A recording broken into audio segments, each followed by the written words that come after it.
Welcome, podcast listeners. It is episode. Let me just check the notes. 403, I think. It's 406. Fucking hell. It's 4. Oh yeah, because we did 404, didn't we? Yeah. We did. It's 406. Oh my gosh. Let's start again then. No, I'm loving it. Never have I been so unprepared for the start of a podcast. I was like feverishly scrolling up the document to remember what the and Lee's here too. Hi. That's it. And, yeah, Lee's my accomplice this week. We're so shit at this. I mean, you would have thought after 406 episodes of this, we'd be like a finely tuned machine, but it's not. We're like an absolute banger that's just like clattering along. We're just breaking down worse and worse. Yeah. Fuck it. It's one of those where you like it gets to a point where you can only put so much money into it before it's like, nah, this is costing me too much. Also known as polishing the turd. Yeah, absolutely. So we are here to polish the turd. Oh my gosh. What a wonderful way to start the podcast. It is, of course, episode number 406 of the Freight Talk podcast. You are here with your host, Mr. BudgetPedal. You see how I've kind of clicked back into professionalism now. You heard that switch. It's number 406 of the Freight Talk podcast. You're here with BudgetPedalChap. That's me, aka Budge. You're also here with Lee Padabadababadoo. Say hi. Sorry, you're also here with a... Yeah, I'm doing it very... Horso. It's my pan-Atlantic... accent. That is that how they used to do kind of television and radio in the 30s to 50s. Like all No, you sound more like Ozzy Osbourne than a fucking BBC presenter. Yes. And today on the Freight Talk podcast, we also have. Yeah. yeah. As we've alluded to, eyes here. You are right. Hello, everyone. Hello.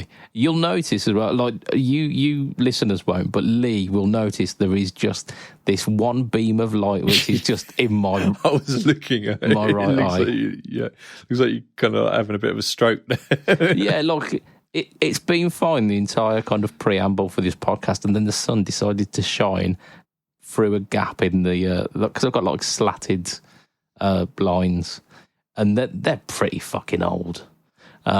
And there's just a tiny little crack that allows a nice little beam of light at this specific time of the day.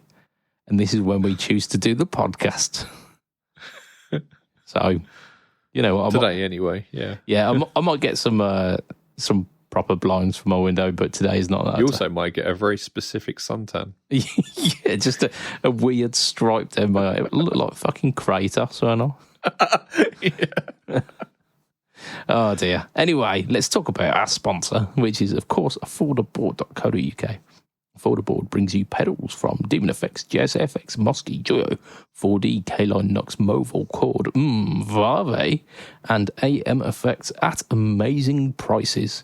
The best price. They are a UK company with all of their stock ready to ship. Not Russian, then. No. Like, I was channeling the kind of the market, the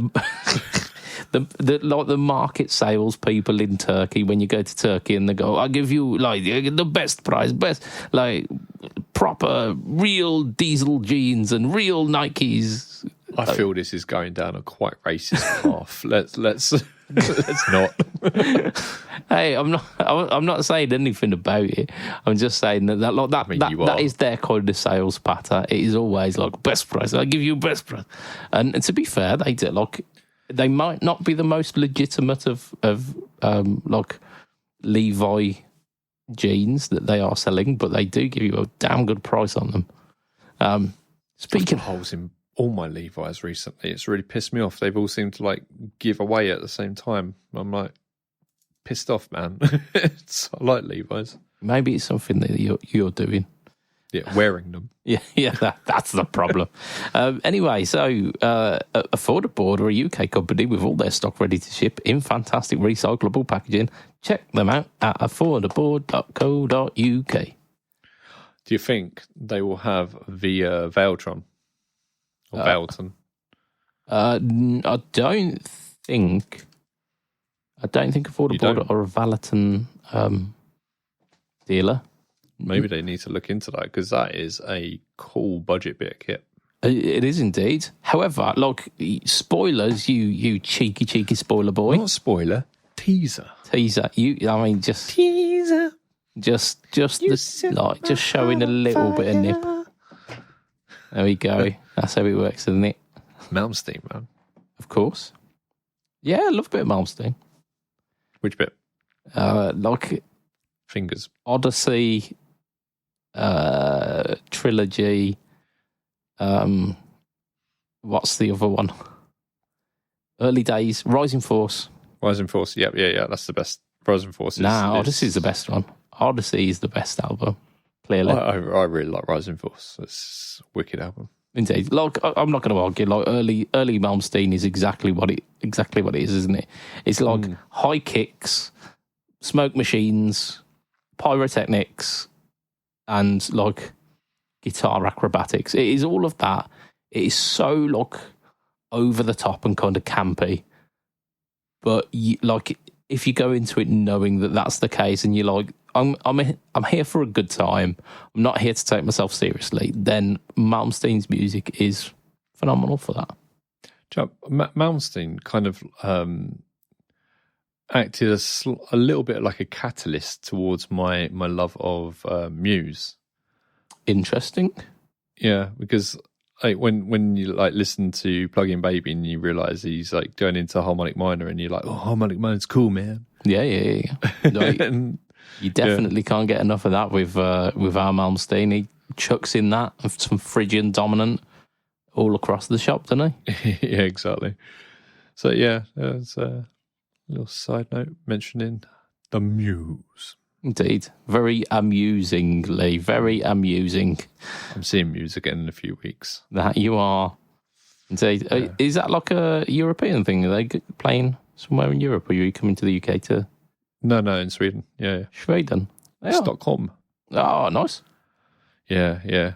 I'm like getting in touch with like my different contacts because I want to go backstage and meet them, but I don't know if anyone can sort it out. Yeah. But if you're listening and you're Matt Bellamy, guess what, mate? Yeah. Do you reckon they're contractually obliged to play Stockholm Syndrome when they're in Sweden? I mean, they got, aren't they? They've got to. If you're in Stockholm and you've got a song called Stockholm Syndrome, you kind of got to play it. Yeah. It's a good song as well. Indeed. Do you reckon they have to do that when it comes to Scunthorpe as well? Like they're lesser known. Lesser known Muse hits the B-side, Scunthorpe Syndrome. I mean, if they play in an electric car charging area, maybe they have to play Plug-in Baby.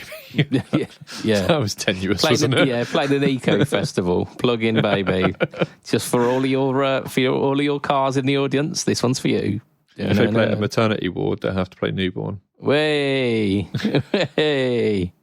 Oh dear. And then if they're a chess tournament, they have to play Knights of Sidonia.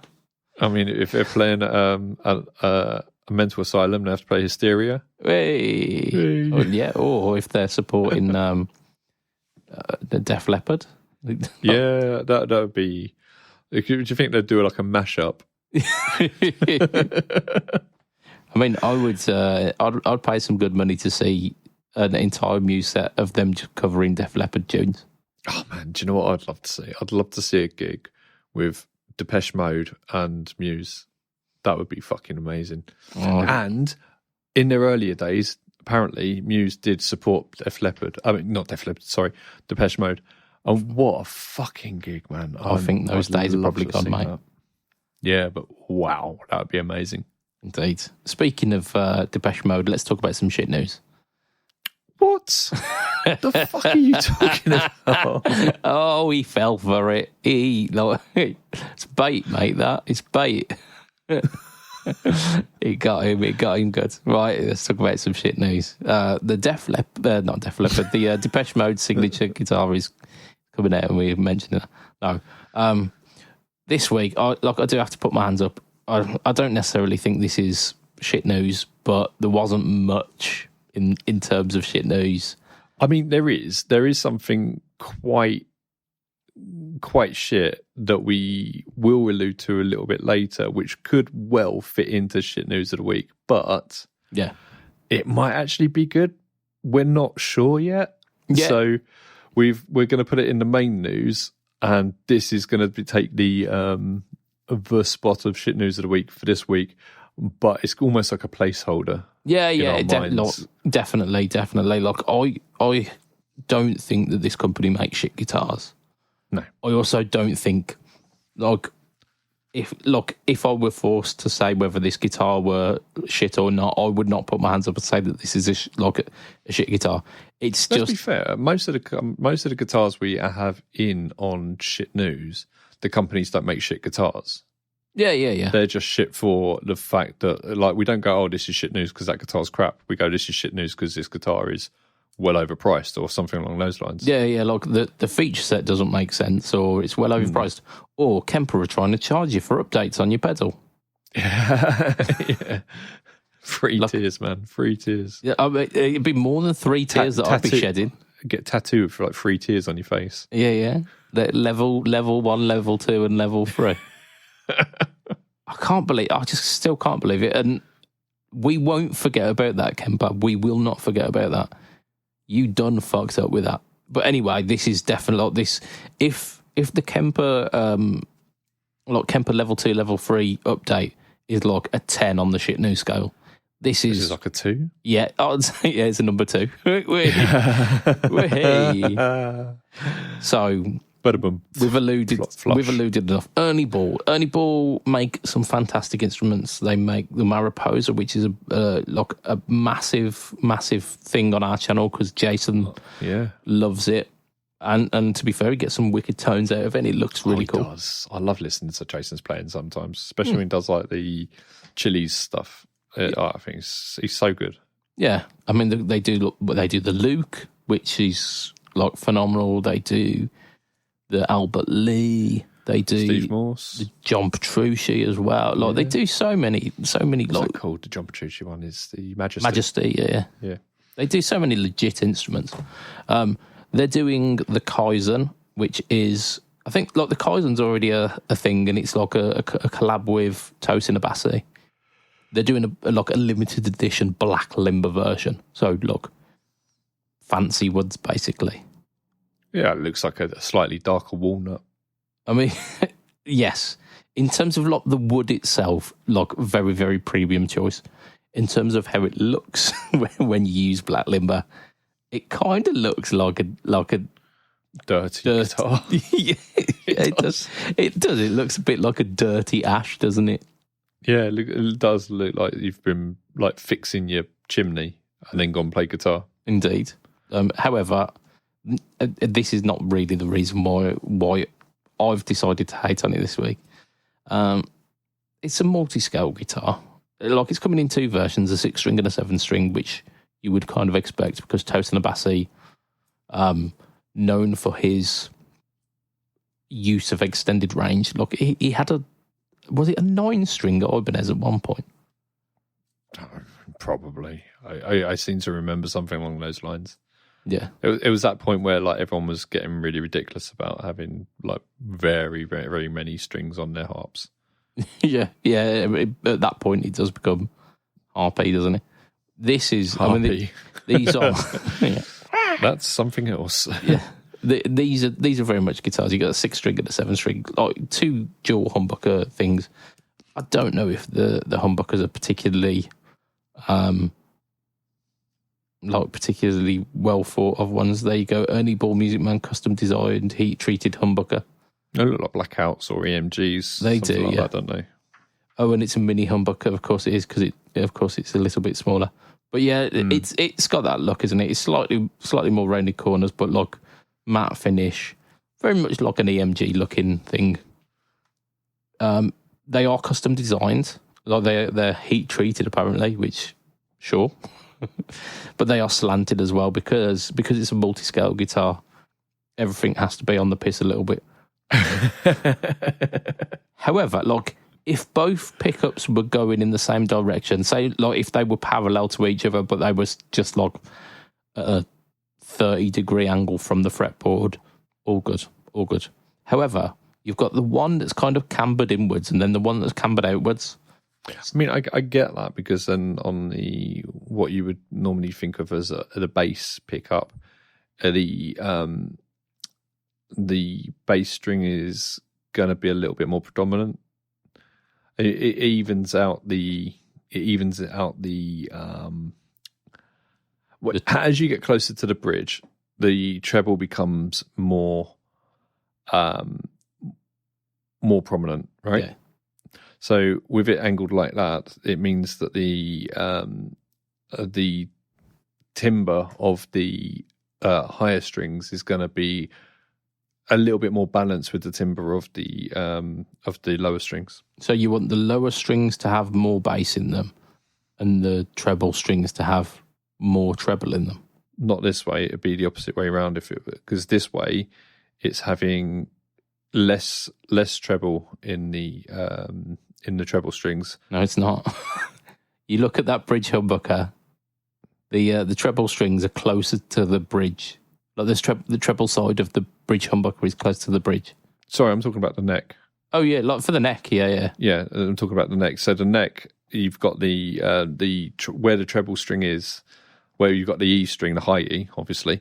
It's further away from the bridge, and the low E is closer to the bridge, so it evens out the overall timbre of the things. So it kind of makes sense. I probably would have done it the other way around, though, to give the bass a little bit more. But I can see an argument for both. What most people do is just put it straight. Yeah. Most people have them like 90 degrees to the to the way that the neck is facing, so that you've got like a right angle. It looks very nice. On this, they're kind of, it's almost like the camber on a car's wheels, isn't it? Yeah, when they both point out. Yeah. Apparently, it's great for the tracking, but I don't think that's the case in this. And then you've got a tremolo wiggle stick system on it. Again, like Ernie Ball design system, because it starts off flat, but then because it's multi-scale, like the bottom of it goes off at an angle, which then visually gives you 3 different angles happening on the main part of the guitar body. Yeah, I do feel like, even though we're looking at pictures of the guitar front on, like bang on the front, it does look like an optical illusion that you're actually leaning to the side and looking at it from the side slightly. Yeah, it's got a kind of motion to it, hasn't it? It looks like it's moving, but it doesn't. When it's held, held in a kind of plain position, it looks a little bit better, but it then makes the body look out of kilter a little bit. So visually, he has to wear some clothes that like the lines follow through to like pull off the effect, or like have a completely mismatched pattern and just really confuse the audience. It works a bit like zebras and cows. Like when there's lots of them together, you can't see how many there are. Yeah. Yeah, you don't see where the guitar's starting. So, like, it's got a roasted figured maple neck, ebony fretboard, smoky ebony fretboard. Apparently, it's not. If you have a look on the first picture, like the ebony's got like a few little light streaks through it, which not my visual preference, but hey, for someone, and like, I'm sure all of these things are designed to make it do exactly the thing. Ernie Ball, yeah. That pickup switch, is it just a little tiny? Does it look like it's just a little tiny toggle switch to you? It does, yeah. It looks really. I wasn't sure if it was just me. Yeah, it's really small. It's not far away. I don't like that. No, there are lots of things about this which just go, don't like that. And then, like, the audacity of the fact that it's $4,000 basically. Like, yeah. I know it's. I get that. Good. Music Man guitars are expensive. Like, how much is a Mariposa? Yeah. Like Jason equivalently paid that kind of price for his Mariposa. So, look, it's to be expected. It is to be expected. I'm not saying it's horrendous. I'm not saying, well, I did say that it's an expensive guitar. It is expensive, but I don't think it's unjustified because of the amount of hours of craftsmanship that goes into it. Yeah, and I mean, this isn't the Sterling edition. This is the Ernie Ball edition. Yeah, with those slanty pickups though, like the slanty neck mini humbucker and the slanty bridge pickup that aren't a kind of standard slant. If they're not the pickup for you, you ain't replacing them. No, that's true. There's no aftermarket choice for these. I'm not sure if that's accurate, actually. I mean, just because the hole for the pickup is off, does that actually mean that the pickup is a slightly different shape? Yeah, it does say that they are angled pickups. It looks like someone's clicked on it on Photoshop and just pulled one of the edges up a little bit, doesn't it? Yeah. So, yeah, the body shape as well. It's like an offset. If an offset were offset angry. In all directions. Yeah, if really angry, almost kind of Jackson Kelly meets Jazzmaster, I think. Explorer. Yeah, Explorer, but it's not got the big point down the bottom.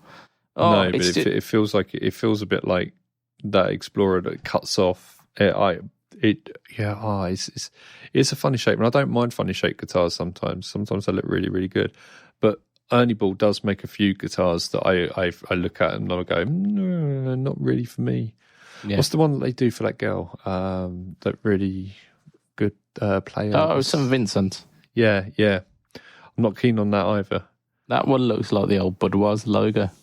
I mean, I've got to look at this up now. It does. It really does. But yeah, it's not for me. I think is the issue. I bear you no ill will, Ernie Ball, but it's just not for me. And because of that, it is the shit news for this week. Lee's looking deep in contemplation for the old Budweiser logo.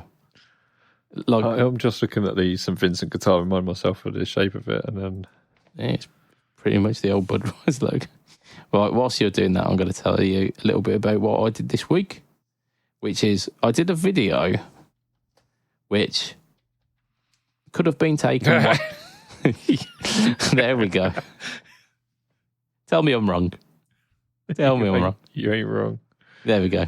Yeah, it's got a little cutout in it, but it is basically the old Budweiser logo. Look, I'm not going to tell anyone your secrets, St. Vincent. You are good. Your secret is safe with me.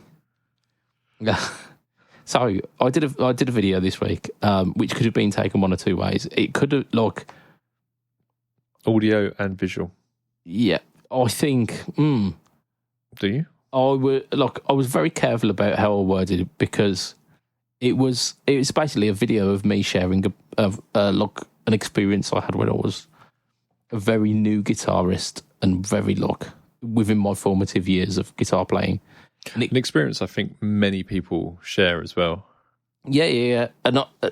And fortunately, loads of people have kind of taken it that way and have shared stories of their own in the comments, which has been really, really amazing. I'm going to give you the title of it, and I'm just going to leave it there and just say, if you want to watch it, watch it. It was how the metal zone made me realise that tone is in the fingers. And yeah, if that's intriguing enough to you, please go watch it. It's about 4 minutes long. And you watched it, didn't you, Lee? And you thought that it was a pretty well-told story. And yeah, I'm going to make a reaction video to it called How Budgie's Video Made Me Realise That He Really Needed a Delay on That Day. Because it would have made everything sound much better. I mean, carry on. Do it as short on PBOD. It'd be hilarious. Tag my channel in it as well. I'll share it. Just be really funny. Yeah. So the next bit of news is kind of I feel like we kind of manifested this into reality. Yeah. Last week we were talking about Fender, and we were talking about them bringing out new stuff, and they brought out obviously the new the recording Sonic, software. Fender the Sonic, Hedgehog. yeah. And we, so we were saying, more Budge was alluding to, will they support it? And I replied, well, they have supported the Tonex. Sorry, not the Tonex. Sorry, they may well be supporting the Tonex, but they haven't been just supporting from a the point fucking of Tonex. silence. Sorry, the ToneMaster Pro pedal. I said that they have supported that with some updates, and Budge said, oh yeah, well they only brought one out, and they haven't really done anything else after that. Yeah. And lo and behold, 1 week later, they've added, they've brought out a firmware update 1.6, which adds 22 effects and much more. Yeah. So 22 effects, 6 amps, 7 cabs, and general bug fixes and improvements. But so, I want to kind of preface this because you've painted me as a ToneMaster hater here. No. It is just what you said, and you were being. What you said was true. They have a very bad history of supporting their gear, like Mustang and stuff like this. Yeah, not the guitar, obviously, the pedal. I mean, and the guitar went out of production for a while. But yeah, like the amp, the Mustang. I think it was like the Mustang 6 or something like that. They dropped within a year, and you couldn't use it. After, I think it was Windows 10 was the last last version that the editor was available for, and then Windows 11 came out, and they just went, "Nah, we ain't gonna bother." I hate it when companies do it. I really do hate it because it's so you've invested into this product thinking I'm going to be able to use it forever. Yeah. And you could still use it as an amp, but it's just half of the features they sold the amp as having then got very swiftly cut. Yeah. And like I said last week, they brought out the original update on day one to kind of add a few little bits more, which to me weren't really an update. It was we were trying to get this stuff sorted for launch, but didn't quite have the time. So there was a second update as well. Yeah. The second update came probably about 6 to 8 months afterwards.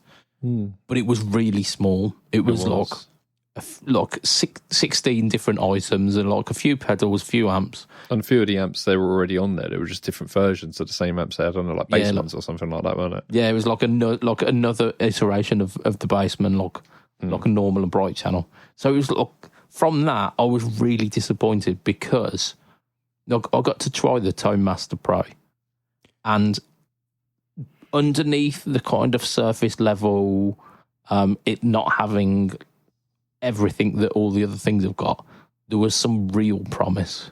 The interface for it, the workflow for it, really, really intuitive. And I really wanted to see it do well because having more good options in the guitar space, it's only going to like you say, the rising tide raises all boats, doesn't it? And by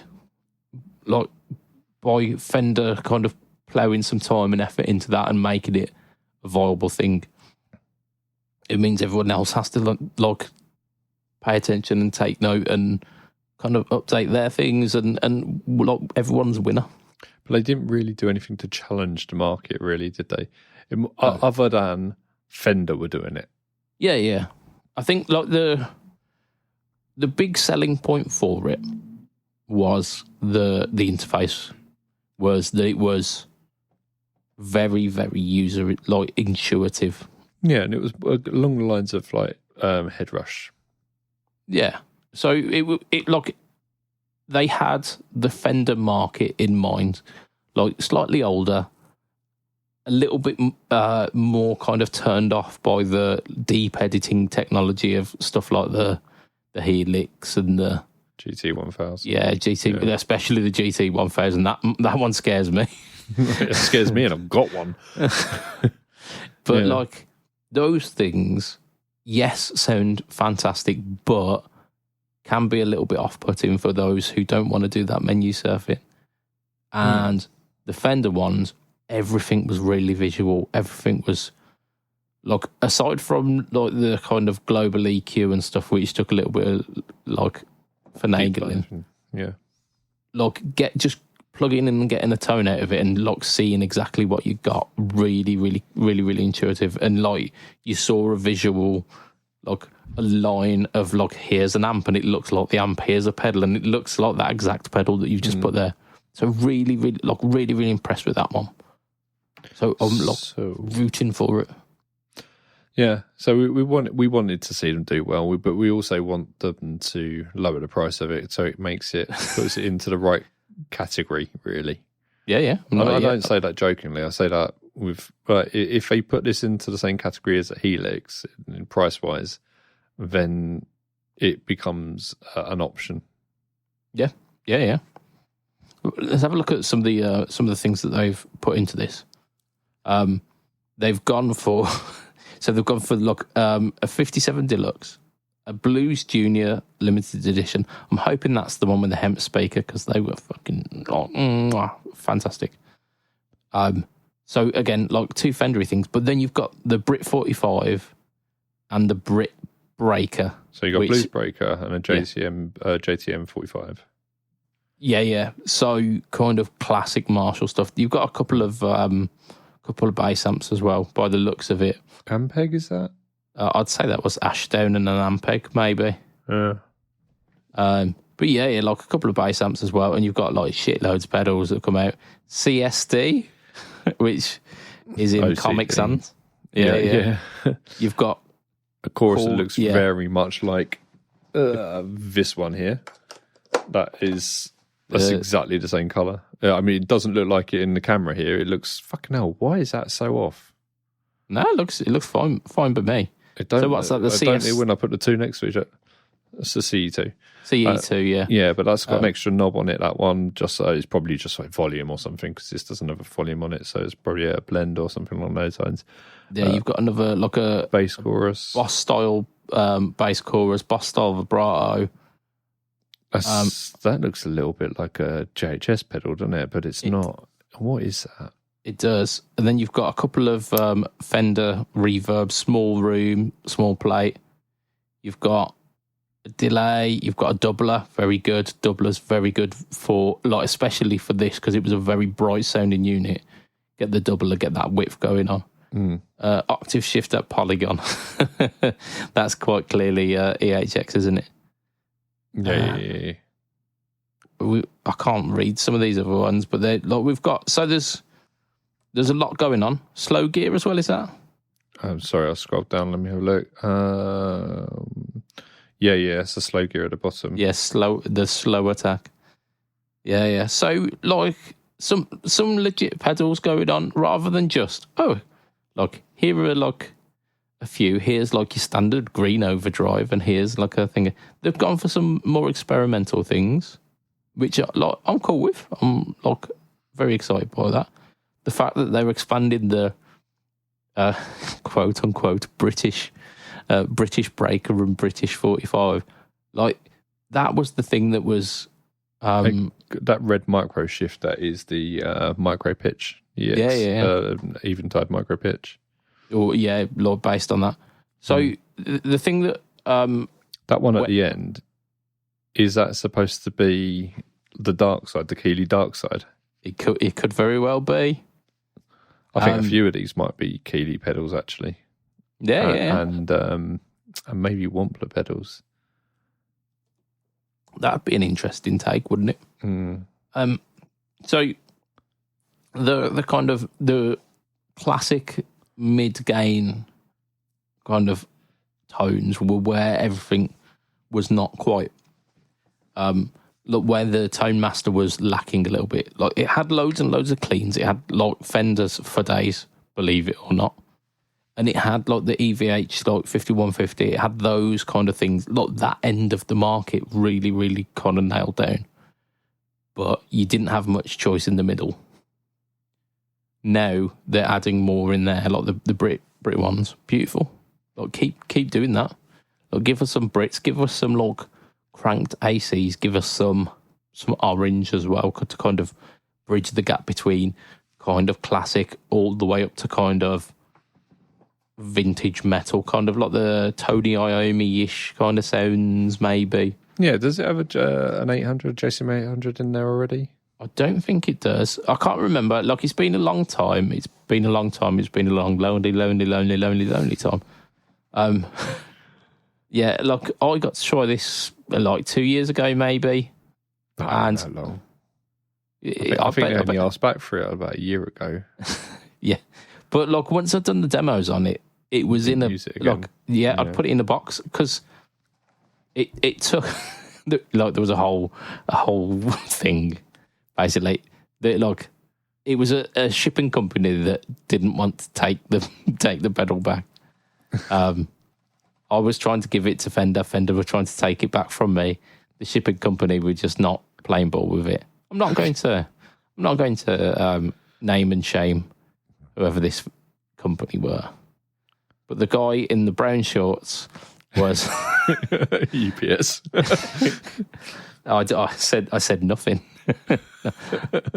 I was fed up with his excommunication. No, That's why he didn't ship it, because he was kicked out. Right, yeah. So I mean, this is a step in the right direction. Let's see if Fender continue to support it. But yeah, I'm happy to see this. Yeah. It's made me happy. It's made me happy the fact that they are kind of supporting the thing, and this is like quite a sizable update as well. It's not just because the last one, it was like 4 amps. I've got it here. Anemic, weren't it? 4 amps. You've got 1, 2, 3, 4, 5, 6, 7, 8 pedals and a bass pedal. 3 of those were EQ pedals. Like, there's a Klon and a Sans amp. And the other, like, the amps were a Fender amp, an Ampeg, a Fender amp, and a Fender amp. And so 1 or 2 of them, which were on their exit already, like we alluded to. I mean, this is a much better thing, and this is, like we say, a step in the right direction. I'm pleased to see it. Yeah, it's cool. Much appreciate, Fender. Right, Lee, tell us what you've been up to this week. I made a video. You made a video. You made a video. You did. You made it. Oh, you made a quite spicy video this week, didn't you? Yeah. So I made a video about Vindaloo. Yeah. Pedal Boards of Doom does Curry Night. It does my toilet. So I told you guys a few weeks ago that because we were about to hit 200,000 members, mainly members because we are mostly guys in the group. It's going to make a joke about Bonnie Blue then. About 200,000 members. Right, yeah. I saw a Jimmy Carr thing of him talking about her the other day. Because we were hitting 200,000 members, I got into contact with a bunch of different companies and asked them if they would be interested in donating a pedal or two to a winner, and we could run a giveaway as to celebrate. Yeah. And it's a load of companies said, yeah, let's do it. So we've done it. I made a video about it, but in the video, I tell you how to get involved with it. By the time you hear this, the giveaway will still be running. I'll run it for a couple of weeks to give everyone a chance to get in on it. And I also talk on the video about what an absolute fucking privilege it is to be able to do all of this. It really is. And I won't go into it with too much more here because it's in the video. There was a bit in the video that I cut out where I was like, oh my God, I'm going to shed a tear. Can't show emotion. I'm too British for that. I mean, it would have been everyone spoke about in the comments, and I didn't want that to be a focus or anything like that. But I was only joking when I said it to an extent anyway, but it was quite an emotional thing to talk about on the video. Yeah. So I'm there's also some great pictures of the YouTube team on there. Oh my gosh. Yeah. You got the best picture out of a lot of us. Because I started with your one, and then I was like, oh, your one's kind of almost like black and white. And I was like, all right, I'll have to find another one of us all playing. And I went to Scott, so I thought I'll be able to find one of Scott playing easy, especially, and I can always make it black and white. And the only one that really popped up that really fitted was him when he was in his 80s band with his big hair and stuff. And I was like, I've got to put that in. And then I thought, I can't just pick on Scott, because I was only going to put you three in because I'm on the camera anyway. Yeah. And then I went and found one of Jason. I was like, because I knew there was some of Jason because he shared them with us recently. Yeah. And I was like, oh, yeah, I'm going to use that. And I was like, I'm going to have to do one of me now.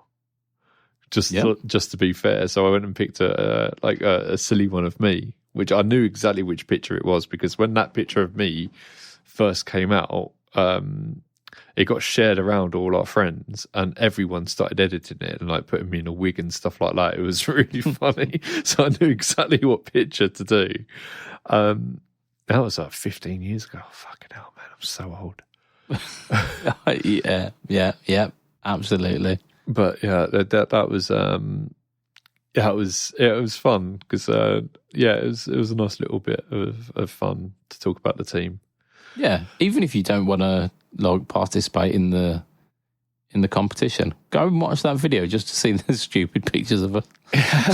Yeah, I mean, you should join in the competition because it is a fucking good prize. Yeah, I mean, absolutely. some of the companies have said they're going to chuck 2 or 3 pedals in, and it's Keeley. So, yeah. I mean, some of the prizes are bigger than others, but you're getting a rock board in there, you're getting a pedal from Thorn Sound Labs as well, which is fantastic. And I think I'm going to make it to be the Freak, because the Freak is such a great pedal. Yeah. So it's a good one. Yeah, I really want you guys to try that. I'm really excited for whoever it is who wins to try it. I can't enter now. You'll be getting some of these Thorn Sound Lab pedals anyway. So, very nice. Yeah, I might sort you out the Freak, because I think it's going to be really up your street. Yeah. And the you're the Bad Cash. Yeah. Bad Cash was the one that you were saying is definitely down my alley. Yeah, up your sphincter. So yeah, that's what I did. Do you want to talk about news number 3? Yes, which could have been news number 1. Okay. Yeah. So we're going to have to do it quick, because I've just looked at the time. We've only got probably about 10 minutes left. Holy shit. Okay, so Kemper may or may not have upgraded their gear. Yeah, TLDR is basically Kemper Profiler Mark II has just been announced. But they've been very cagey on the details, haven't they?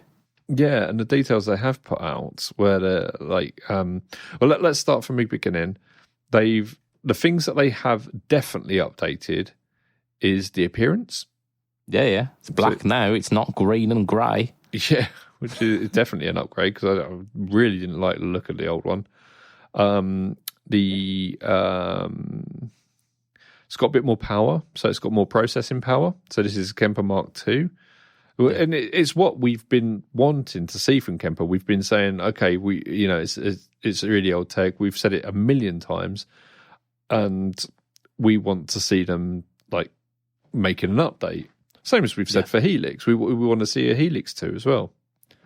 Right? Yeah. I mean, they've just this week announced 10 years worth of Helix products. Wow, that's crazy. Which makes you feel a little fucking old, doesn't it? Yeah.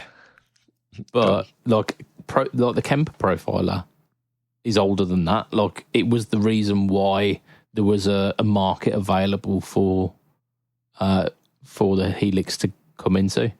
Yeah, kind of. I mean, Boss were making floor units way before that. They were, but they weren't considered. They weren't like fully quality. amp, cab, full rig modelling. It tended to just be like the effects processors. But the pod was doing that. The pod had like cabs and things, and so did the Behringer Vampire, which was basically the same as the pod, and Yeah. So the pod was seen more as a kind of studio tool. It was okay if you could have time to tweak the tones afterwards. Yeah. So it wasn't seen as like a live solution, whereas the Kemper and the Axe effects kind of at the same time come out, and then they were seen as this. Wow. Oh shit! These could replace our amps because they are so convenient and they sound so good. Yeah, exactly. But going back to the Kemper here, we've got, as I always say, it definitely has upgraded the looks of it. Yeah, although it's pretty much just a paint job. It looks pretty much the same. I haven't put a picture of both of them next to each other. I think it's got less knobs on it, which is good because the Kemper always scared me. I'm not sure if it does. I don't know. I will pull up a picture of it next to it. Hang on. Let me just do that quickly. Kemper. Yeah, I mean, they're still doing the same things, aren't they? They're doing a rack, a head, and a floor unit, and they're doing a powered head and a powered rack. They're not doing a powered floor unit. I don't think they ever did. But yeah, are they doing the profiler player as part of the Mark II? Yeah, they've just put it in the colours. So it's the same colours. Yeah. I think because the profiler player is new, it already had the updated kind of processing power. It's exactly the same. Is it exactly the same? It's exactly the same. Oh, well, there you go. The same. All the buttons are the same. I mean, it's different knobs. You've got different knobs on it. Some of the buttons which are square on the old one are now round. Nice. I mean, everything looks a bit better on here on the new one, but there's like an angle to it as well, which I think is different. Like the bottom part, it sticks out a little bit from the bottom. But other than that, all the buttons are exactly the same. And this kind of alludes us to, we did a little bit of research on it because they've been really cagey about whether the software is updated.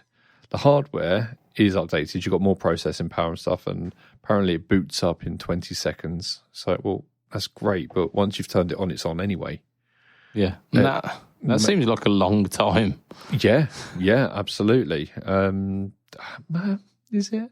I've got like 20 seconds when you've switched something on. 20 seconds for it to boot up. I think I've got a lot of digital gear, and a lot of it does take a few seconds to turn on. I reckon if you time it though, it's probably only got to be somewhere between like 5 to 10 seconds. Yeah, possibly. But on the article that we've been looking at for this, it says this update is a little vague at the time of writing.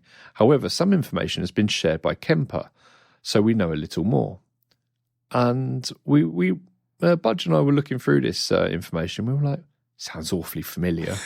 So we went and had a look at the specs of the original, and it's all the same. Yeah. So it says over 100,000 individual frequency points analysed for incredible precise amp recreation. And that's exactly the same as the previous one. Next level speaker and dynamic adjustable cabinet response. It's the same as the old one. Yeah, same thing and same wording as well. Yeah, liquid profiling technology to seamlessly integrate the original amp's gain and tone controls. That's the same as the old one. This is an update they brought out for the old one. Yeah. A cutting-edge hybrid approach combining... I mean, you get the idea. It's all this jargon that they've put out to say, oh, yeah, this is what's going to be new on the new one, is not new. And this is why we're not sure whether this is shit news of the week, because we don't know if there are any actual updates, and if it is just a coat of paint, then it is really is shit news of the week. Yes, it turns on a little bit faster. Still turning on slow, but it's turning on a little bit faster. And have given us. They've given us a few things, haven't they? They've given us the fact that there are 20 audio effect blocks now. Oh yeah, that's true. Yeah, you get more effects blocks. Yeah. So, like gates, compressors, boosts, wahs, chorus, double trackers. What we want is better captures, because the captures were good at the time, but now they're well outclassed by like Quad Cortex and so on and so forth. Yeah. Look, the Quad Cortex is a similar price to the Kemper stuff, but has the functionality of something like the Helix, where you've got profiles, but you've also got their amp models, and you can switch between those. You can add cab captures. You can add virtual cab models. You can add all of those things and interchange them. You've got so many effects available. You've got so many modulations, reverbs, delays, all of this stuff available. So it's like that wealth of architecture that surrounds the modeling and the profiling itself. Like the profiling and the modeling, if you've got that bang on, that's like baking a really nice cake. But these other cakes, the Quad Cortex is really fancily decorated, and you're coming out with just, this is a sponge cake. It's a really fucking good sponge cake, but still a sponge cake. Yeah. Like, don't look at that fucking fancy one over there, the one with all the fondant and all the fancy sugary decorations. No, our sponge cake is the best sponge cake there is. It feels like they've updated the wrong things. Like they're bragging about it's got a smarter internal design. No one gives a fuck about that, right? Yeah. New lightweight aluminium components, making it even more gig friendly. It wasn't particularly heavy and big in the first place. It's not like a big amp. It wasn't that light, but it's not that heavy. It's no heavier than that. And the fact that it's boasting that you've got like infinite amounts of amps in there. It's not infinite, but it's a trade-off. But they've made it a bit more lightweight. No one was asking for that. It's got native 8-channel USB support, so you can do multi-track recording. Okay, cool, right? Yeah, great. But you don't do multi-track recording from an amp. Yeah. I mean, potentially, you could be loading multiple amp captures into it, multiple profiles, and going out to 2 or 3 different channels. I suppose you could run okay, I'm going to play this, and I want it to come out of a Vox, a Fender, and a Marshall at the same time, and then I can choose which of these I'm going to stick with for the track, because I can listen back to it more. So you don't have to record it 3 times or whatever, and you can mix the different channels to get your stereo panning and stuff like that. Yeah, I mean that's cool. Yeah, okay, that is pretty cool. If you got your doubling as well, you could have one track and then the double onto another track. But the Helix has got 8 channel mixing as well. My HX Stomp, it allows for a dry through. It allows for captures at certain points. You can take it from the effects loop. You can take it from send and return, and you can have stereo versions of that, input left, input right, output left, output right, and both. So there's combinations of the things, and for reamping, if you go a dry through, really good. I'm not shitting on 8-channel USB interface, because that's it's a standard. Yeah, I've got a 12 multi-track mixer. It's fantastic. I love it. It's a good feature for sure, but it's not what everyone was asking. Yeah, I mean, it's pulling it up to where the Helix has already been for years. Yeah. Oh man, I feel like they don't know their market. It's like when Apple brings out a brilliant new feature, this thing automatically copies codes from those text messages, code verification. But Android's been doing that for 5 years. Yeah, but Apple normally do it better when they do bring it out. They usually work on the best version of it, and then when it comes out, it's like the best version of it. But I mean, multi-track recording is multi-track recording. Yeah, like it is what it is. And Kempers do find themselves being studio tools. Like I've got no qualms about that. They are like fantastic studio tools. They also, you see them out and about live. Bands are moving away from them though. Like Muse have stopped using them. They've gone over to Axe Effects. Yeah, interesting. Yeah, we spoke about this a few weeks ago. Yes, I think we did, didn't we? So yeah, we don't know. Maybe Kemper are going to come out with some more details, and it's all going to be, oh yeah, and by the way, it's got all this stuff that we should have told you in the first fucking place, which, you know, everyone wants to know. Yeah, I don't think that's what's going to happen. I mean, let's hold judgment until if they do make another release. I mean, that is the big news, if it is, and that's what they should have started with. And I think if it had it, that's what they would have started with.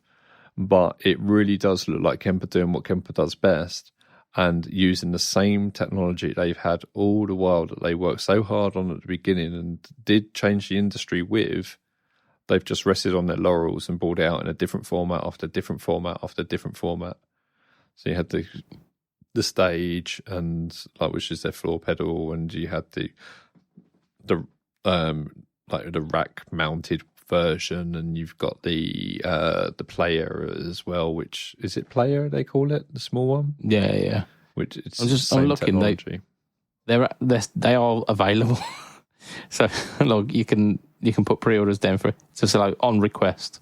So maybe they're not arrived at shelves yet, but like they're available to kind of put money down for.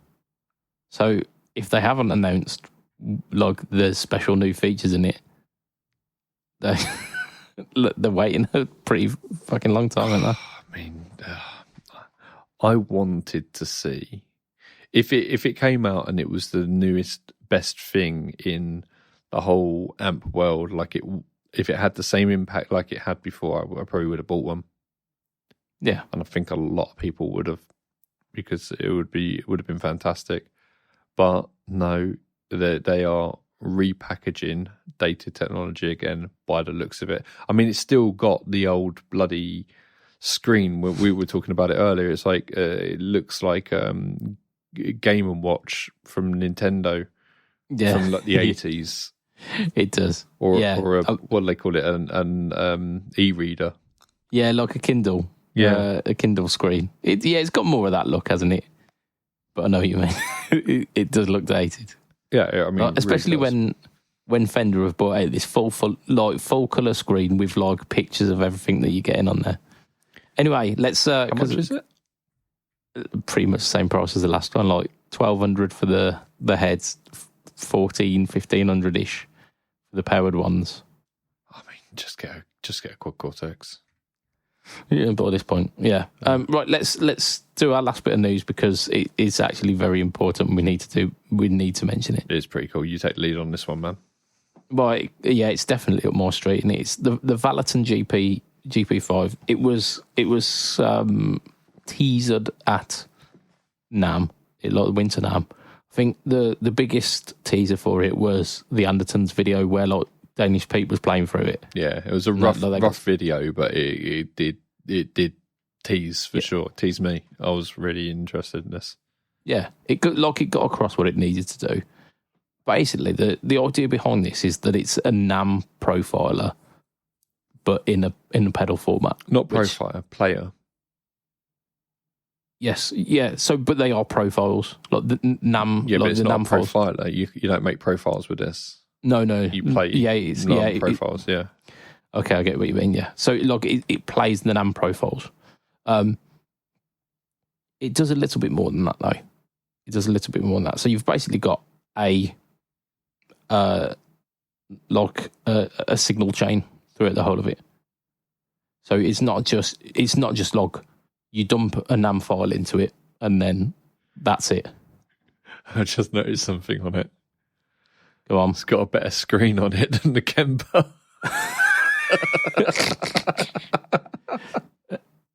Yeah.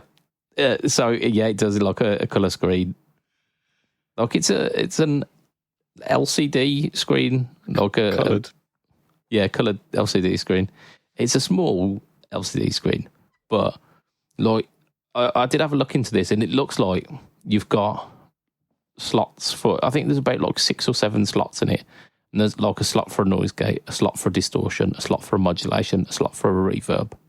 So it's like You choose, obviously. Yeah. Like so, like it's got these things built in, and then you can also put like the amp. The amp block is your NAM profile, so you can put those, and you can import them in as well. So look, you're not just stuck to the NAM profiles that are built into the pedal. I think there was something like 80 built in. I can't remember. I've read up on it earlier on. There you go. 100 different effects are built in.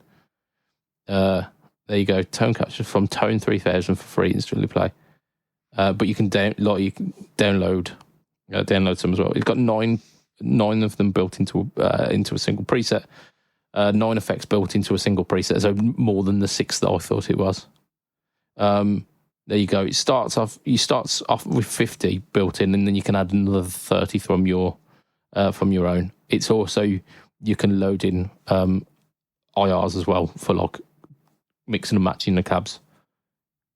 Because you can have profiles that are entire units where it's like amp and cab, but you can also have it where it's just like it's profiling the preamp, so you can then add IRs on with that as well.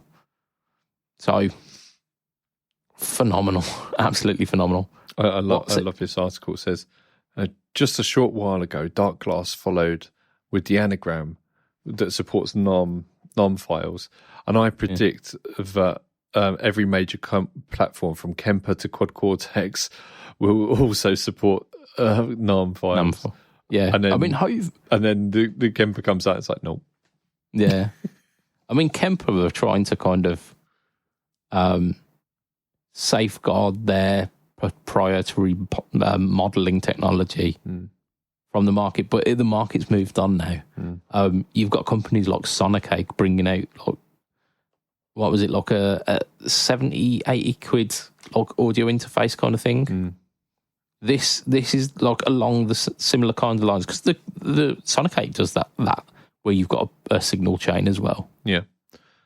The selling point of this is the size, because it's encroaching on the Tone X1. Absolutely. So like where the form factor of the Sonicake one, because it's the Pocket Master, it's not really designed to be on a pedal board, because it's like a tiny little plastic case, and the foot switches are like not really like a standard foot switch. They're like buttons basically. So it's designed to be like a little thing that you have on your desk and you plug into, and then you can like record some really quick and simple ideas with. And being able to import the NAM profiles as well, getting really, really decent tones out of it. This is that, but in a pedal format, a mini pedal format. So exactly the same as the Tone X1 in terms of the look, but unlike the Tone X1, where it's all on the face, like it's 3 small knobs and a like big like volume gain knob. All of it, you kind of have to remember where you're at with it. This one has got a LCD screen, so you can cycle between those presets. Whereas the big drawback of the Tone X1 was how limited the switching for it was. Like you've got either on-off mode where you basically switch the profile on and switch it off, or you've got an A/B mode where you switch between 2 different profiles. This has 100 presets at the turn of a button, basically. So it like the functionality is making the Tone X1 a little bit. It's got to make it sweat a little bit. It's also got a wireless app. Yeah. So you can control it through that. You can also plug it into your computer and use it as an audio interface. Yeah, 2 in, 2 out, isn't it? For the audio interface. Yeah. So that's Not as powerful as the 8.8 Kemper, but like we've not mentioned the price on this one yet. Yeah, and that is the thing, isn't it? It's even cheaper than the Tonex. And while Yeah, we love the Tonex, you must remember we absolutely love the Tonex. We all use, well, everyone's using them but me. I don't know why I don't have one. Yeah, I'm just going to pop onto Anderton's to see how much they've got it for, because Tonemen tend to lowball things a little bit, don't they? There you go. $79.99 is what they've got it for. Tonemen have got it for $67, but you're paying a tenner for import, so you're pretty much the... Yeah, you're not. No, I'm not. Maybe you're the one who gets it for PBOD then? Maybe. I was wondering if we both get them. We could do. I don't see why I couldn't get one in for my channel. Just off the back of my YouTube stuff, I could probably... You could totally do a versus.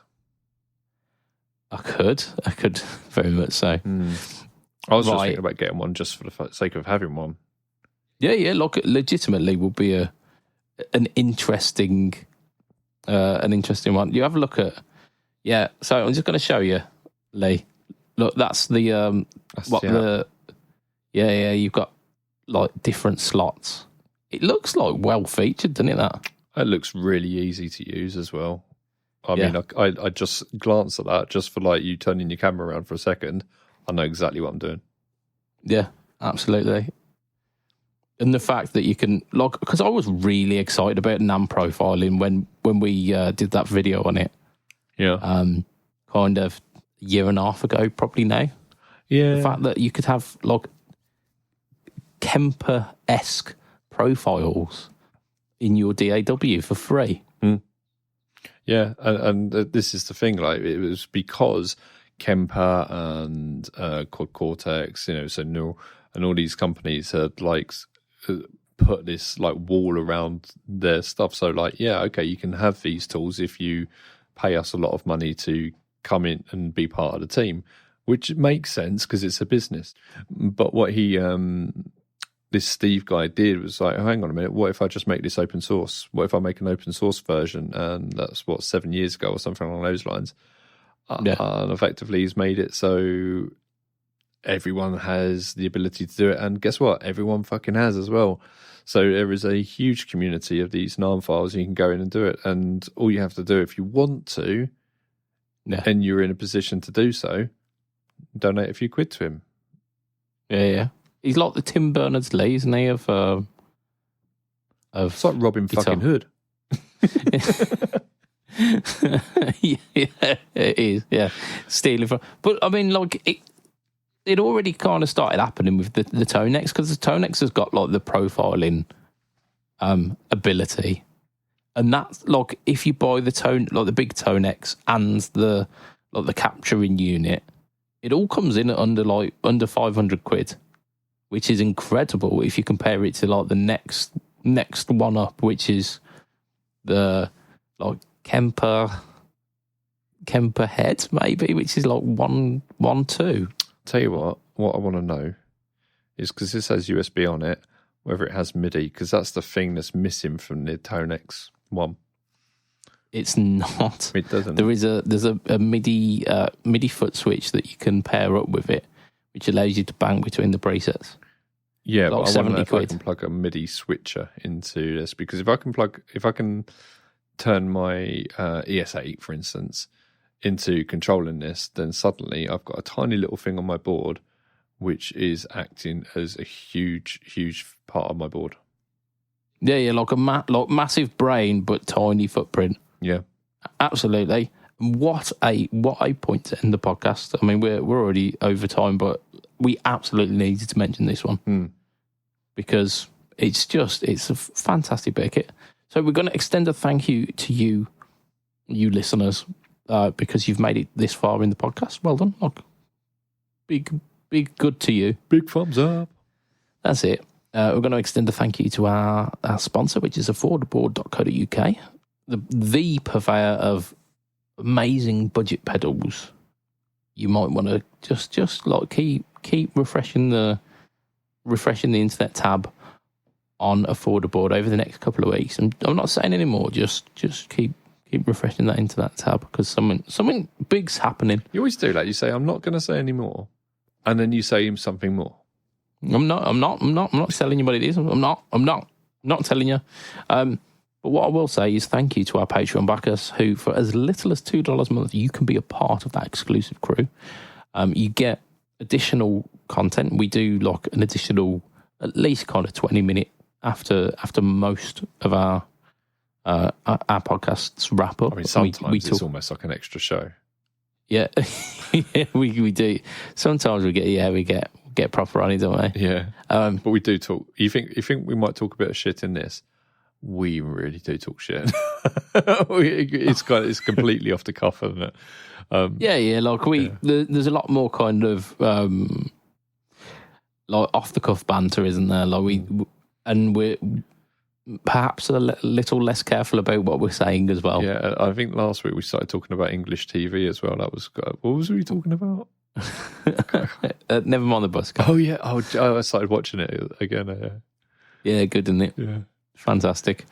But as part of the deal with the Patreon, you also get your name mentioned on each show, which the current backers are as follows. We've got Mr. Adam Yeomans of Chef Tone Effects. Yeah.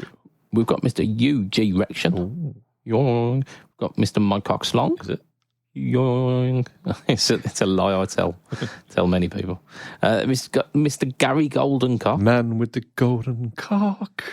Indeed, the lesser known Bond movie that was. We've got Mr. Ben Fletcher of Fletcher Pickups.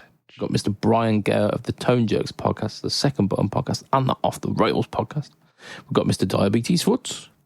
We've got Mr. Jason Wharton of Jason Wharton 82 and of at PBOD at YouTube. Indeed. What a guy. And we've got Mr. Gareth Brand. Yeah. Joe's son. What, sorry? Joe's son. Joe's son. Maybe a relative. I love Joe Brand. She's fucking brilliant. Yeah. Just so dry, isn't it? Like the humour is just so straight face and just some of the like quippiest quips you ever get. Yeah. If you want to find me online, you find me at Instagram, Facebook, YouTube, Threads, @/BudgetPedalChap. And YouTube is the home to the No Talk or Tone series, which this week features the Sonic Flame by Goku. I don't know how you pronounce it. And it's Goku. It's a spirit bomb. Of course. Spirit bomb by Goku, yeah. Oh, of course. Lee, where can we find you online? Probably watching Dragon Ball Z or something like that. You can find me running, obviously, Pedalboards of Doom, as we alluded to earlier. But you can also find me behind the scenes of Rockboard and Fawn Sound Labs, the best, biggest, and newest pedal company on the block. And yeah, baby, I am behind it and I am working on some fantastic pedals that are going to be released in the next couple of years. Oh my God, they are going to be so fucking cool. So keep an eye on that. But in the next few weeks, we will be having our pedals hit the stores. And I'm really excited about it because every day I'm getting more and more messages. Where can I buy these? Where can I buy these? And I just can't wait for people to actually be able to buy them. I mean, that's a good sign, isn't it? A good fucking start. Yeah, we are so really eager to get these in people's hands. Absolutely, and I'm sure people's hands are eager for them to be got. Yeah, into. One of the most asked about pedals is the bass drive, and that is a wicked drive. It really is so cool. Oh, the bastard. Yeah, the bastard. Yeah, the bastard. Oh, it's fucking brilliant. Yeah, really, really good. Yeah, absolutely. So, from myself, Mr. BudgetPedalChap, that's me. I've just hit the microphone. From Lee, it will be a tatty bye and good night for this week. Bye, everyone. Love it.